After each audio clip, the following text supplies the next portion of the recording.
Hi there, my name is Mr. Pete, and today I'm going to be talking to you about CSI Pict. Now, for some of you, you're probably saying, that sounds like a television show. Actually, it's not a television show in my classroom. In my classroom, we are being investigators, but we are investigating 7 different things. Connections, C. Summary, S. Imagery, I. Prediction, P. Inference, I. Character analysis, second C. And theme, our final T. CSI Pict. So we want you picturing all of, what we need to do is really picture all of these terms and how important they are to our reading. Now, normally as a reader, we think about these things all the time. Right now, we're just gonna train our brain to start thinking with all of these terms in mind, because that's what good readers do, all right? So let's jump into CSI Pict with our general overview, and then we'll have 7 other videos that look at each one specifically.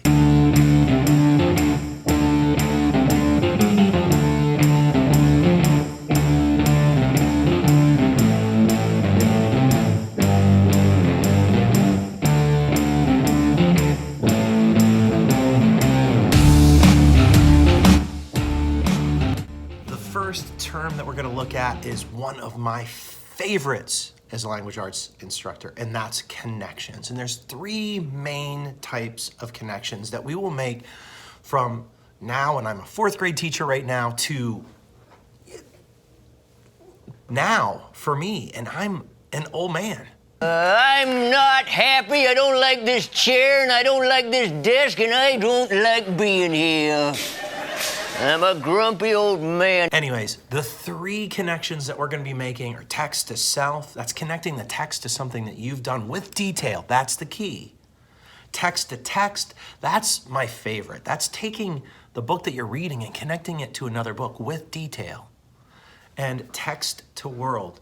And that's connecting the text to things that are happening in the world today. When you're writing these out, the key is in the details. Make sure you are connecting it to specific details in the book and specific details either in your life or in another book or in the world. That is connections. The second term that we're going to talk about is the SCS, which is your summaries. And summaries are really vital in how we look at things, because they take a big chunk of information and they squeeze it down into something smaller, but it still holds that main event, it still holds the main idea, okay?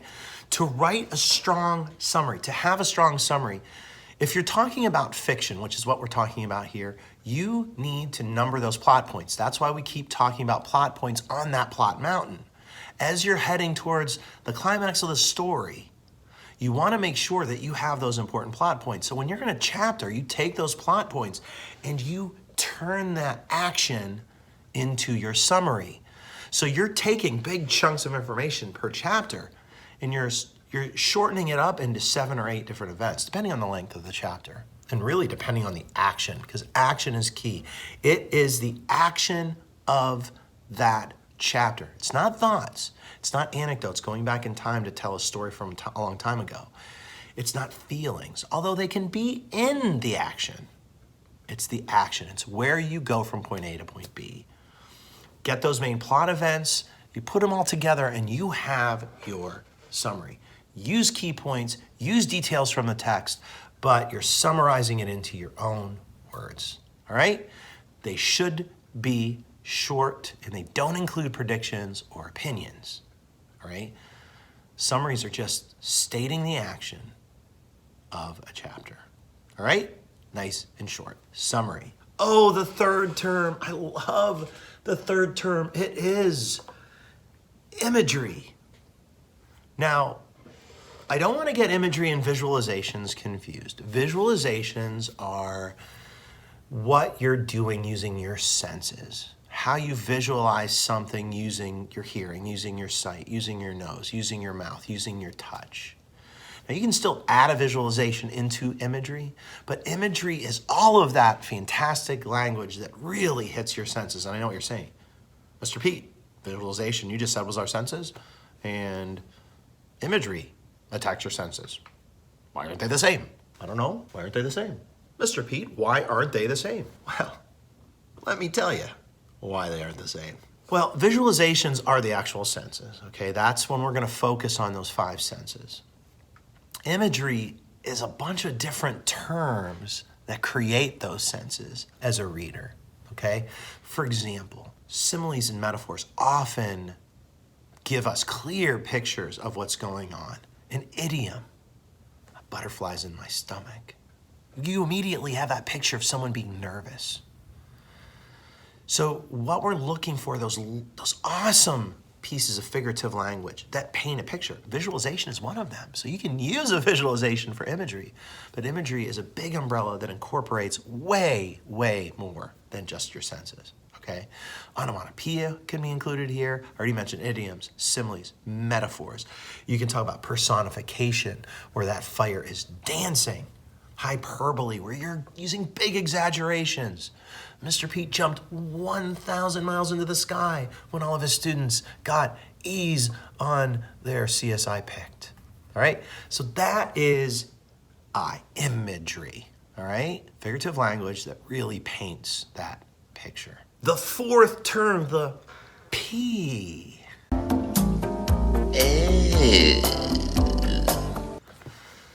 It stands for what a lot of kids take for granted as being easy, and that's predictions. And listen, predictions are easy to make. You make predictions all the time. You look up in the sky, you see clouds, it's gonna rain. And reading predictions have to have evidence in the text.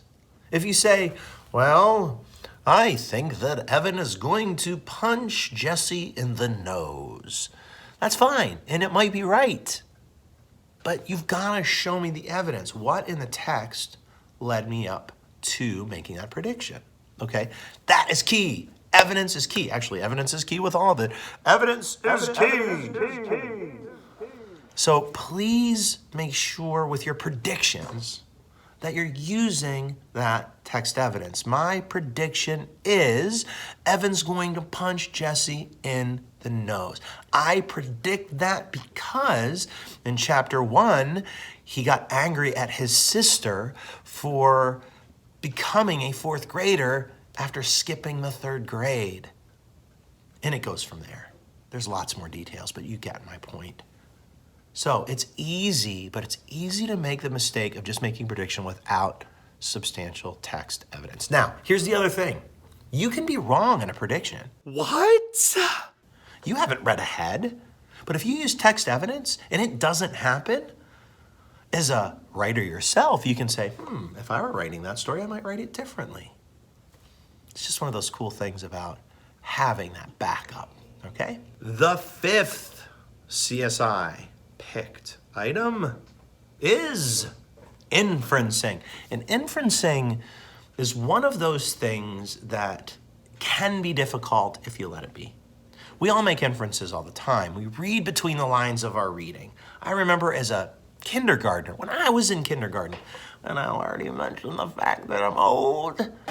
I'm a grumpy old man. It was like 200 years ago when I was in kindergarten. I remember my kindergarten teacher in Avon Lake, Ohio. Can't remember her name. Probably Mrs. Awesome, because she was probably just the best. But I'm old and don't remember these things. Flibbity flew. I remember her saying, read between the lions. Rawr. And whenever I see a lion now, what do I think of? Inferencing. And then said, read between the lions. But inferencing is using text to figure out something that the author might be trying to tell you. And sometimes the author really is telling us, and sometimes the author isn't. We're just inferring it. That's good writing. That's good background knowledge. Where you get inferencing is using the text and then tying it together with background information. So it's not there in the story. So inferencing, you can infer that Jesse is normally kind to his sister because Jesse always makes references to how Evan helps her. So all throughout the Lemonade War, you guys know that Evan has not always been mean to her because of how she sort of paints this picture on the outside of the story about how Evan used to be kind of her helper, okay? So that's inferencing. It's figuring out those things between the lines. They are tough to do, but when you get it, all right? The next term, the 6th of 7. And that second C is character analysis. Now listen, this one to me is actually the easiest. Predictions are easy, but kids always forget the text evidence. Character analysis, again, it's one of those things. You can pick out character traits all the time. Sometimes they're inferred character traits. That would be awesome if you could have a double. Wow, doubles, man. Doubles would make you just the king of the world. Anyways, as I was saying, character analysis is finding the trait, but again, like predictions, the key is having the text evidence that supports it. Make sure you have a trait: confident, generous, stingy, stubborn, okay? And then make sure you can take those traits and you can support them with a because statement. And then the big part about this, is that character trait a positive trait or is it a negative trait? Positive, negative, positive, negative. So that's the key to character analysis. A trait that describes Evan is confident while he's playing basketball. I know this because, and I don't want to say anything because we're currently reading that book, but you would say like on page 35, I'm going to make this up, on page 35, Evan stared across at his opponent and was dribbling the basketball, knowing he could power past his opponent. This is a positive trait mostly because Evan knows he's good and is a really good basketball player. It can be negative though when he takes for granted how good he is and lets others be better than him. So you can actually mix the positive and negative as long as there's support, okay? So character analysis is something I think that we're good at when you support it. And then finally, the last one is, in my opinion, the most important word that we're gonna talk about all year long, and that is theme. Theme is so important, and it's the message. It's the whole point of the book. It's the message that the author in a fiction book is sending to all of its readers. And it's an inference. It's a straight up inference because the author is not going to say, I want you to know that the theme of this story is friendship. If he does, he's not a really great author. We're going to go into this one a lot more detailed than this, not just in this video, because theme is super duper important. So each one of these topics is going to have its own, but theme is going to be throughout a story. There are going to be parts of it here and there and everywhere, and you have to support it. Now, there will be a main theme, but there are also minor little themes that happen along the way, along your path. There's a theme over here. Oh, look. Next to that tree, there's a theme. And this theme is hard work. Oh, look, over there. There is another theme flying along with the birds. And that theme is always be a good friend. And then you come to the main theme. I don't know what that main theme is, but you come to it and it's supported in many, many chapters. But it doesn't have to be the main theme. There can be several themes in a book. The key, again, you should know this by now. You should shout it out to the world. The key is supporting it with evidence, finding it in the story and supporting it. So those are the CSI picks that we're going to be working on. And they're super important to our thinking And all good readers do this naturally, but I have to build that habit in you. We will have a singular version of each one of these coming out next, so be paying attention so that you can find connections, summary, imagery, predictions, inference, character analysis, and theme. My name is Mr. Pete. Like, subscribe, click the bell, leave comments so that I can leave comments, my students can leave comments, and if you are a former student of mine or a current student of mine, you make sure you comment down below, and you make sure you comment to other students in my class so they know how cool my class is. All right, to those of you in my class, thank you so much for watching. To those of you outside of my class, thanks for being part of the community. I love being a teacher, and it's not just to the kids that sit in my room, although it's mostly them. It's to everybody who joins in the fun. Education is key. If you want to change the world, education is the best way to do it.